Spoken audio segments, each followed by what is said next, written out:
आजकल काफ़ी लोग एल्बो, रिस्ट और फिंगर पेन का शिकार हो रहे हैं। ये हर एज ग्रुप में हो सकता है, लेकिन ज़्यादातर उन लोगों में देखने के लिए मिलता है जो डेस्क जॉब या फिर ज़्यादातर फ़ोन यूज़ कर रहे हैं। उनमें ये कंप्लेन ज़्यादा देखने के लिए मिलती है। Hello everyone, this is doctor Nancy Sharma from healthy जीना सीखो। स्वागत है आपका फिजियोथेरेपी सीरीज में। सबसे पहले अगर आपने हमारी पिछली प्लेलिस्ट नहीं चेक करी है तो लिंक डिस्क्रिप्शन में है और यहाँ पे आई बटन पे एक लिंक आ रहा होगा, उसे डायरेक्टली आप प्लेलिस्ट में पहुंच सकते हैं। तो आज के टॉपिक में हम बात करेंगे एल्बो, रिस्ट और फिंगर्स में होने वाली कंप्लेंट्स के बारे में, जो ज़्यादातर लोग उनको निगलेक्ट कर देते हैं और वो फर्दर फ्यूचर में जाके इतनी वर्स हो जाती हैं कि आपको कोई ना कोई डिफॉर्मिटी फॉर्म हो सकती है। डिफॉर्मिटीज यानी कि जब आपने पेन को ट्रीट नहीं किया और उसके बाद वो वर्स कंडीशन में आ गया, उसे हम कहते हैं डिफॉर्मिटी। तो सबसे पहले हम बात करते हैं कि ये एल्बो, रिस्ट, फिंगर्स हम क्यों डिस्कस कर रहे हैं। छोटे छोटे जॉइंट्स हैं, ये आपस में इंटरलिंक्ड रहते हैं। जैसे कि आपको एल्बो में कोई इंजरी हो गई, कोई चोट लग गई, उसकी वजह से क्या होता है, कई बार बहुत से पेशेंट्स ये कंप्लेन करते हैं कि जी हमारी हाथ में टिंगलिंग सेंसेशन हो रही है, ऐसा लग रहा है जैसे चींटियां चल रही हैं, या फिर हमारी फिंगर्स जो है वो नम हो रही हैं। इसका क्या रीजन हो सकता है? बहुत सारे रीजंस हैं जिसमें ये आपस में इंटरलिंक्ड रहते हैं, क्योंकि हमारी नर्व्स आपस में इंटरलिंक्ड हैं, from elbow to wrist to fingers.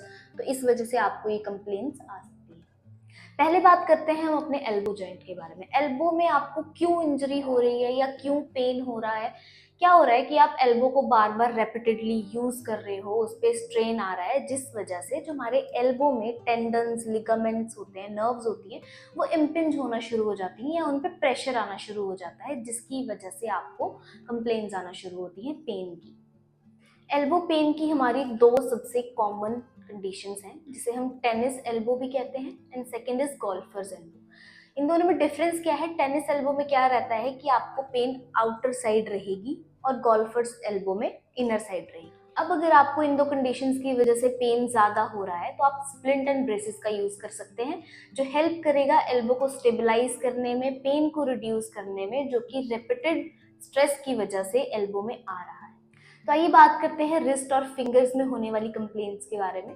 सबसे कॉमन कंडीशन है हमारी कार्पल टनल सिंड्रोम। इसमें क्या रहता है कि आपकी कलाई से, रिस्ट जॉइंट से एक नर्व गुजरती है जो कि थंब, इंडेक्स फिंगर और मिडिल फिंगर को ब्लड सप्लाई करती है।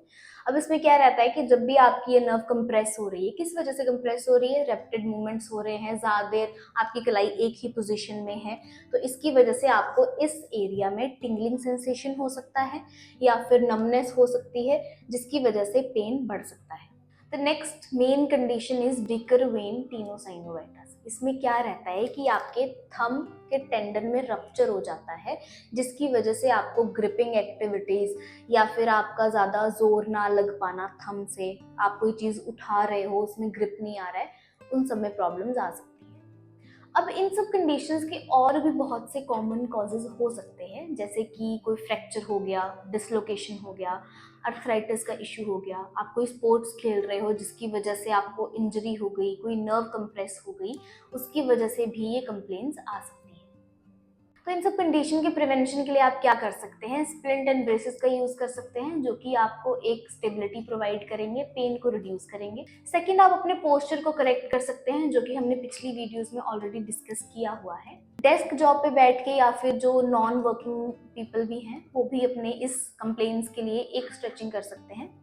Elbow straight, second hand to this and this. ये आप स्ट्रेच करोगे, इसको होल्ड करोगे for 10 seconds and relax. Second is downwards, यहाँ पे आपको प्रेशर लगाना है इनवर्ड्स, होल्ड करेंगे for 10 seconds and relax. Same with other hand, hold and relax, also in upwards, hold and relax. ये एक्सरसाइज करते टाइम आपको ये ध्यान रखना है, आपकी बैक स्ट्रेट रहनी चाहिए, एल्बो स्ट्रेट रहनी चाहिए, यूं नहीं करना है। अगर यूं करोगे तो आपको यहाँ पे स्ट्रेच फील होगा ही नहीं। स्ट्रेट बाजू एंड दिस। तो अगर आपके एल्बो, रिस्ट और फिंगर में पेन फील हो रहा है तो आप अपने पोस्चर और डेली हैबिट्स को रिव्यू करें। रेगुलर फिजियोथेरेपी से आप बहुत कुछ इंप्रूव कर सकते हैं। Remember, prevention is always better than cure. आप हमारे फिजियोथेरेपी सेशंस बुक करने के लिए नीचे दिए गए कॉन्टैक्ट नंबर पे कॉन्टैक्ट कर सकते हैं और इस वीडियो को लाइक, शेयर एंड सब्सक्राइब करें।